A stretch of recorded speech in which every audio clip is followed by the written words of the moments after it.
Bismillahirrahmanirrahim. Assalamualaikum warahmatullahi wabarakatuh. Sahabat Al-Quran, kembali lagi dalam Obras Kaki C, obrolan santai santri Kampung Quran Cendekia. Kita lanjutkan lagi obrolan santai kita bersama Ustaz Sandi. Ustaz, gimana, sehat Ustaz? Alhamdulillah. Alhamdulillah sehat. Sebelumnya kita bicara tentang kebahagiaan ya Ustaz. Sama Ustaz Nasrul. Ustaz Nasrul. Nggak ada sekarang, mau kemana? Ya mungkin sedang ada urusan lain. Ada urusan. Nah, kita ngobrol lanjutkan lagi kemarin tentang kebahagiaan dan Allah letakkan kebahagiaan itu di dalam agama.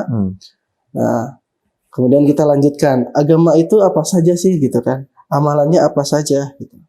Nah, setelah kita lewati hari demi hari dalam kehidupan, ternyata yang paling penting dalam kehidupan kita itu baik dari dalam Al-Quran maupun dalam hadis adalah bagaimana menginstal la ilaha illallah di dalam hati kita.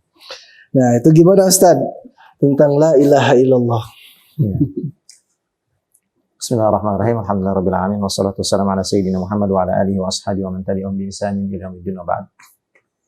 Ya, ini lumayan ya obrolan santai tadi temanya, Masya Allah gitu ya. Tapi dibawa santai aja Ustaz ya. Santai ya. Iya. Ya, mudah-mudahan inilah apa namanya kita semua diberikan kepahaman tentang la ilaha illallah. Ya, la ilaha illallah kan kata yang singkat ya, tapi luar biasa gitu ya. Ada sebuah apa namanya kenapa la ilaha illallah ini penting gitu ya. Ya, saking pentingnya sampai-sampai dijadikan al-madkhal, pintu masuk orang ke Islam yang asalnya non-muslim. Kenapa nggak pakai kalimat lain gitu? Iya. Nggak misalkan pakai kalimat Allahu Akbar dia masuk Islam, atau pakai kalimat Subhanallah misalkan, lantas dia masuk Islam. Tapi kenapa kalimatnya la ilaha illallah ya kan salah satunya. Asyhadu an la ilaha illallah, asyhadu anna Muhammadar Rasulullah. Artinya apa? Artinya kan ini ada sesuatu yang penting. Nah, yang penting itu yang mau kita gali gitu. Betul. Masya Allah. Nah, itu apa kira-kira ya di balik kata tersebut? Ya, kalau dari sudut pandang bahasa gimana itu la ilaha illallah itu? Ya, la ilaha kan kalau dalam bahasa Arab tuh semua itu pasti ya akhirannya kan. Contohnya kitabun ini kan. Apalagi misalkan kitab terus sayaratun pasti gitu ya. Nggak mungkin ujuk-ujuk jadi kitaba atau sayarota. La ilaha kan ilaha itu asalnya ilahun. Artinya Tuhan lah kalau dalam bahasa Indonesia, sepadan dengan Tuhan. Kenapa bisa jadi la ilaha gitu ya? Nggak la ilahun. Nah, berarti la di sini kan la yang menunjukkan makna nafi. Nafi itu menyanggah, lil jins, menyanggah secara keseluruhan. Contoh misalkan dalam Al-Quran ada kata dari kal kitabu la roiba. Roiba berarti asalnya roibun kan. Roibun itu keraguan. Terus pakai la jadi la roiba. La di sini bukan sekedar tapi menafikan atau menyanggah semua yang terkait dengan misalkan gini, kolamun misalkan pulpen. Ketika seorang berkata la kolama alal maktab, la kolama artinya tidak ada semua jenis pulpen di atas meja, semua jenis. Ada yang warna merah nggak ada. Ada yang warna ada merek ini merek nggak ada. Pokoknya menyanggah atau meniadakan seluruh jenis dari pulpen tersebut. Ya, ketika orang berkata la ilaha artinya tanpa ada lanjutannya, meniadakan seluruh Tuhan. Nggak ada Tuhan itu. Tuhan itu makanya harus ada. dilengkapi. Nah, ilah secara mudahnya Tuhan. Tapi kalau dibahas lagi, ilah itu maknanya banyak. Ya, sesuatu yang kita cenderung padanya jadi ilah. Kalau kita cenderung dalam hidup kita duit jadi ilah. Kalau ada muda-mudi lagi pacaran nih, makanya kalau sampai si pemudanya ini, wah ingat-ingat terus, cenderung padanya setiap saat. Ya, maka permasalahan pacaran bisa jadi bukan masalah sekedar interaksi saja, jadi masalah akidah. Oh, jadi Tuhan itu bukan tentang yang disembah aja ya? Makna bahasa ilah. Secara bahasa sesuatu yang kita cenderungi, sesuatu yang kita condongi, ya, sesuatu yang kita rindui, ya, berlebihan, secara over, jadi ilah. Ya, Allah mungkin bisa jadi syirik kecil nanti jatuhnya. Ketika ada seseorang misalkan gajiannya setiap tanggal 10, kemudian yakin tanggal 10 itu pasti dapat rezeki. Nah, itu buat mentuhankan tanggal 10 kan? Yakinnya sama tanggal 10 ya Ya, oh. Bener, berarti Betul. ada Tuhan selain Allah. Ada sesuatu yang dicenderungi selain Allah. Apa? Tanggal 10. 10. Padahal kan masalah rezeki mas sebenarnya Allah mau ngasih tanggal berapa aja bisa. Kalau yakinnya kita sama Allah, ya Allah mau ngasih tanggal berapa aja welcome. Saya mah nampi, Allah kasih. Tapi karena ana inda dzoni abdi teh, bahwa saya sesuai dengan perasaan hamba saya, ya kata Allah kamu nyangkanya tanggal 10 turun, ya sudah tanggal 10 saja. Padahal Allah kan kuasanya tidak terbatas. Jadi berarti itu termasuk syirik berarti ya? Jadi syirik kecil. Kalau diyakini sampai begitu yakin sehingga kalau misalkan tanggal 10 nggak turun lantas wah bingung luar biasa apalagi sampai bunuh diri. Wah, hati-hati. Betul. Terus seorang istri misalkan ya. Istri yakin kepada suaminya, kalau kamu nggak kerja dari mana dapat rezeki? Itu juga termasuk belum la ilaha, ya. Belum la ilaha illallah. Belum la ilaha secara bahasa ya. Belum la ilaha. Masih ada sesuatu selain Allah yang dicenderungi, yang dirindui, yang over lah. Ya, ilaha itu. Nah, ini repot juga gitu ya. Makanya ada cerita unik kan antara Imam Malik dan Imam Syafi'i ya. Nanti kalau ada ini bisa YouTube-nya di komen mungkin di bawah kalau keliru. Ya, Imam Malik itu kalau tidak salah kira-kira ceritanya seperti itu. Imam Malik berpendapat bahwa rezeki itu bisa datang baik dengan usaha maupun tanpa usaha. Kalau kata Imam Syafi'i harus ada usaha. Enggak, maaf, kalau Imam Malik rezeki itu bisa datang tanpa usaha. Tanpa usaha. Kata Imam Syafi'i harus dengan usaha. Suatu saat, suatu siang Imam Syafi'i bawa anggur, bawa semacam buah-buahan gitu. Tuh kan, apa saya bilang ke Imam Malik, ke gurunya. Ini hasil usaha. Alhamdulillah Allah berikan rezeki ini dengan hasil usaha, itu buah anggur. Kata Imam Malik, kalau nggak salah buah anggur ya, atau apa gitu ya. Kata Imam Malik, ya berarti saya juga benar. Rezeki bisa datang tanpa usaha. Dari kemarin saya pengen buah anggur, dan kamu yang membawakan.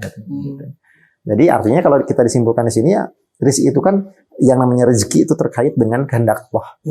Tata'allaq bi masyiatillah. Artinya, sesuai dengan kehendak Allah. Kalau Allah mau Allah kasih, orang nggak berusaha Allah kasih.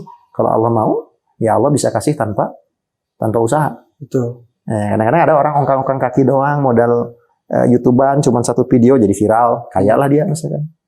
Tanpa usaha yang signifikan. Ada orang yang habis yang malam, ini, tapi ternyata hasilnya nggak memuaskan. Betul. Gitu. Jadi bab rezeki ini ya, kembali Pak. Intinya jangan cenderung pada gitu. Ya, itu kepada para istri, hati-hati akidahnya rusak apabila sudah mulai berharap kepada suami gitu. Betul. Berharap sama Allah tetap. Betul, berharap kepada Allah. Nah, kemudian Ustaz, la ilaha illallah. Gitu. Ada illallahnya. Illallah. Jadi katanya kalau siapa Zakir Naik bilang orang ateis itu udah setengah muslim. Tinggal dilengkapi setengah lagi. Kan mereka bilang la ilaha. Nggak ada Tuhan.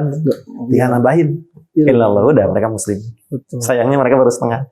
Ya, jadi, nah ini apa maksudnya? Ini maksudnya nafi isbat. Nafi isbat. La ilaha itu menafikan semuanya. Illallah. Isbat menetapkan, mengukuhkan bahwa hanya Allah. Nah di sini ada hal yang unik ya. Kalau di kawan-kawan, ya di kawan seberang ini ya, komunitas dakwah lain gitu ya, yang menyatakan perlu sedikit dikoreksi, yang menyatakan bahwa tentang rububiyah, rububiyatullah atau Allah, tauhid rububiyah, kan itu di konsepnya tauhidnya kawan-kawan dari Salafi, komunitas Salafi. Ya ada beberapa buku atau yang menyatakan bahwa orang Quraisy juga katanya, jahiliyah orang kafir Quraisy juga katanya mengakui Allah sebagai Rob, sebagai Tuhan mereka. Kalau mereka ditanya itu gimana dalilnya? Wala in sa'altahum man khalaqas samawati wal ardi la yaquluna Allah. Kalau mereka ditanya tentang siapa yang menciptakan langit dan bumi, mereka akan menjawab Allah. Nah ini dalil ini dijadikan dalil ya. Ayat ini dijadikan dalil bahwa itu berarti mereka juga bertauhid. Namanya tauhid rububiyah. Jadi orang kafir juga katanya bertauhid rububiyah. Nah ini perlu diluruskan. Orang kafir Quraisy tidak bertauhid. Tidak bertauhid rububiyah, maksudnya tidak mengakui Allah sebagai Rabb. Kenapa? Karena yang namanya tauhid itu wahidu tauhid dan harus mengesahkan sama sekali. Mereka mengatakan Allah, tapi pada saat yang sama mereka juga menyembah berhala. Jadi bukan bertauhid ini, tapi mengakui. Iqrar doang. Kalau tauhid sama iqrar beda. Kalau iqrar tuh gini, kalau ngaku tuh gini misalkan ya, itu misalkan nasi goreng di seberang situ enak, itu mengakui. Dan itu bukan tauhid. Mengakui. Karena kenapa? Karena kalau saya ngomong nasi goreng di seberang itu enak, boleh jadi saya juga pikir memang di situ enak, tapi ada lagi di tempat yang lain jauh lebih enak. Nah, syarat tauhid itu harus ada nafi isbat. Maka kita katakan tidak ada nasi goreng yang paling enak selain nasi goreng itu. Selain nasi goreng itu. Ya. Sedangkan kalau mengatakan la yaqulunallah, ya Allah, siapa yang menciptakan langit dan bumi? Allah. Itu bukan tauhid. Tapi itu hanya mengakui. Orang kafir Quraisy mengakui bahwa Allah itu Tuhan, tapi pada saat yang sama mereka juga mengakui bahwa ada Tuhan lain selain Allah berhala. Jadi bukan tauhid itu. Jadi kalau tauhid itu harus benar-benar nafi isbatnya ke Allah saja. Betul. Kalau masih jadi yang bisa memberi rezeki saya selain pekerjaan saya, atau misalkan masih mengakui hal lainnya, saya percaya tiada Tuhan selain Allah, atau ya Allah itu Tuhan tapi masih percaya yang lain gitu ya, belum bertauhid. Jadi kedudukan ikhtiar dengan keyakinan itu sebenarnya kita harus juga benar. Betul. Yakin yang benar artinya tidak ada yang menguasai segala sesuatu, hanya Allah. Kemudian adapun makan, kemudian bekerja untuk menunaikan hajat, itu adalah perintah Allah Subhanahu wa taala, bukan untuk diyakini. Karena kalau Allah berkehendak, misalkan seseorang lapar, Allah bisa membuatnya kenyang baik dengan makan maupun tanpa makan. Contohnya Ashabul Kahfi. Justru saya perhatikan di dalam Al-Quran itu justru Allah tuh benar-benar menafikan tuh. Banyak sekali menafikan makhluk-makhluk. Dalam kisah Nabi Ibrahim, kan kita tahunya api itu panas. Api itu membakar, sama Allah dinafikan. Wassalaman wa qala, ya ketika Allah Subhanahu wa taala berfirman, menjadi keselamatan buat Ibrahim. Dinginlah dan jadilah keselamatan. Yang harusnya panas jadi dingin. Kemudian ada juga Nabi Musa alaihi salam. Harusnya seorang ibu ketika anaknya lahir dijaga dengan sungguh-sungguh. Didekap. Ini malah disuruh dilepas. Malah tambah takut. Betul. Nabi Isa pada umumnya kan secara asbab, secara zahir, mana mungkin bayi bisa bicara. Tapi Allah nafikan itu apa yang disifatkan oleh makhluk. Dengan kehendak Nabi Allah. Isa dengan kehendak Allah, Nabi Isa bisa bicara dalam keadaan bayi. Gitu. Nah, sehingga kita perlu luruskan, maksud la ilaha illallah adalah mungkin kita keluarkan keyakinan kita kepada makhluk dari hati dan masukkan keyakinan hanya kepada Allah. Hanya kepada Allah Subhanahu wa taala. Hati. Betul. Disebutkan dalam hadis, Ustaz, man mata wa huwa ya'lamu annahu la ilaha illallah dakhala al-jannah. Betul. Nah, menurut saya ya'lamu di situ bukan mengucapkan, akan tetapi paham bahwa betul-betul la ilaha illallah. Banyak orang yang mengucapkan la ilaha illallah tapi hatinya belum la ilaha illallah. Lisan mah gampang. Syahadat kan lisan. Betul. Tapi juga harus ada qalbnya, diyakini. Nah, itu yang menarik. Jadi beda tuh kita bedakan antara satu dengan satu-satunya begitu ya Ustaz ya. Contoh misalkan di dalam Al-Qur'an ada wahid, ada ahad. Kalau ahad itu berarti kan esa satu-satunya. Ketika seseorang ingin menuhankan sesuatu, contoh misalkan mohon maaf ini ada yang beragama Kristen, ingin menuhankan Nabi Isa karena kehebatannya menghidupkan orang mati, kehebatannya bisa bicara pada usia masih bayi. Kemudian bisa menghidupkan orang mati, bisa mengobati orang yang buta. Nah, orang Islam dididik oleh Rasulullah melalui firman Allah Subhanahu wa taala, "Qul huwallahu ahad." Katakanlah Allah itu satu-satunya. Kalau ingin menuhankan sesuatu kan harus satu-satunya. Nabi Isa mau dituhankan, lihat dulu, beliau satu-satunya enggak? Nabi Isa adalah manusia. Manusia apakah satu-satunya? Ada banyak. Banyak, berarti tidak layak menjadi Tuhan. Betul. Kemudian ada orang, mohon maaf, agama lain juga, ya Hindu, ingin menuhankan dewa. Kalau kita ingin masuk Hindu, misalkan orang Islam, kita cek dulu ini dewa atau patung-patung ini satu-satunya enggak? Ternyata banyak, maka tidak pantas menjadi Tuhan. Nah, orang Islam ini harus memastikan bahwa Tuhannya adalah satu-satunya. Benar. Masya Allah. Menarik nih Ustaz. Terakhir terkait itu ya, terkait Qul huwallahu ahad. Kan sebenarnya itu asbabun nuzulnya itu ketika Qul huwallahu ahad itu perintah Allah kepada Nabi Muhammad. Ketika ada orang kafir Quraisy yang bertanya, ya Muhammad sif lana rabbak. Wahai Muhammad, tolong jelaskan Tuhanmu itu dari apa? Min dhahabin am min nuhas, katanya. Dari dhahab, dari emas atau dari tembaga, katanya. Kemudian Rasul ditalakikan langsung sama Allah. Qul ya Muhammad, katakan Muhammad kepada mereka, huwallahu ahad. Dialah yang maha esa. Kalau kita lihat di sini, pertanyaannya apakah dari emas atau dari tembaga, dijawab katakanlah Allah satu-satunya. Sekilas nggak nyambung, tapi kalau kita detail lagi, lebih pahami lagi, nyambung juga. Kenapa? Karena yang namanya nuhas, dahab, barang tambang itu kan ada bandingannya. Bukan satu-satunya tadi. Ada banyak emas yang ini lebih mahal, mungkin ada emas yang lain yang kualitasnya lebih bagus, atau lebih banyak karatnya, atau bagaimana, jauh lebih mahal. Sehingga dibantah sama Allah. Ahad. Kenapa ahad tuh nggak ada bandingannya seperti barang tambang. Yang satu lebih baik daripada yang lain, atau yang lain lebih rendah daripada yang satu, enggak. Jadi kalau ahad sama wahid ini bedanya, kalau ahad itu menafikan ya segala sesuatu yang mungkin terlintas dalam pikiran Allah itu punya bandingan. Kalau wahid menafikan segala sesuatu yang mungkin dalam benak orang itu Allah itu berbilang. Karena wahid setelah wahid isnen salasah. Allah zatnya wahid satu. Nah kalau ahad ini kaitannya dengan bandingan. Siapa yang mampu menciptakan? Ada yang seperti Allah? Nggak ada. Siapa yang qadirun ala kulli syai'in ala kulli syai'in qadir? Ada yang seperti Allah? Nggak ada. Nah kalau Allah itu berapa? Ada satu atau dua? Nah ini al-wahid. Allah itu wahid, cuman satu. Dan Allah al-wahid al-ahad. Ya satu zatnya, ya ahad satu-satunya, tidak ada bandingan. Masya Allah. Alhamdulillah. Seseorang ketika mengucapkan la ilaha illallah, dia harus paham bahwa betul-betul Tuhannya adalah Allah satu-satunya. Tidak boleh berharap kepada makhluk, tidak boleh meminta kepada makhluk. Kemudian untuk mempertahankan supaya meningkatkan keimanannya, la ilaha illallah tetap terinsta dalam hatinya, harus sering duduk dalam halaqah iman. Betul. Karena sesuatu yang diulang-ulang kan akan menjadi keyakinan. Betul. Yang sampai la ilaha illallah hanya di lisan saja, akan tetapi nanti meninggal dunianya tidak mengucapkan la ilaha illallah. Terbukti bahwa ternyata ada prinsip lain dalam dirinya, ternyata bukan la ilaha illallah gitu kan. Karena tidak pernah diulang-ulang atau dilupakan atau diabaikan. Masya Allah. Ya alhamdulillah teman-teman, itulah la ilaha illallah.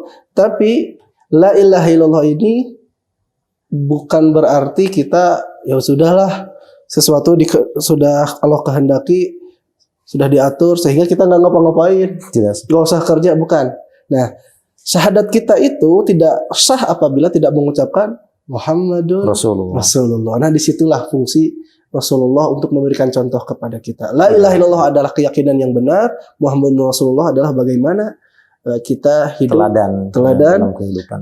Cara agar mendapat kebahagiaan itu adalah dengan mengikuti sunnah baginda Rasulullah SAW. Kalau kata Imam Malik, siapa yang bertauhid tapi tidak berfikih, maka dia waman tasawwafa, kemudian dia tidak bertasawuf tapi tidak berfikih, maka dia akan nanti zindik katanya. Dan siapa yang berfikih akan tetapi dia tauhidnya jelek, tidak bertasawuf, maka dia akan fasik seperti itu. Ya harus lengkap, urusan hati, urusan akal.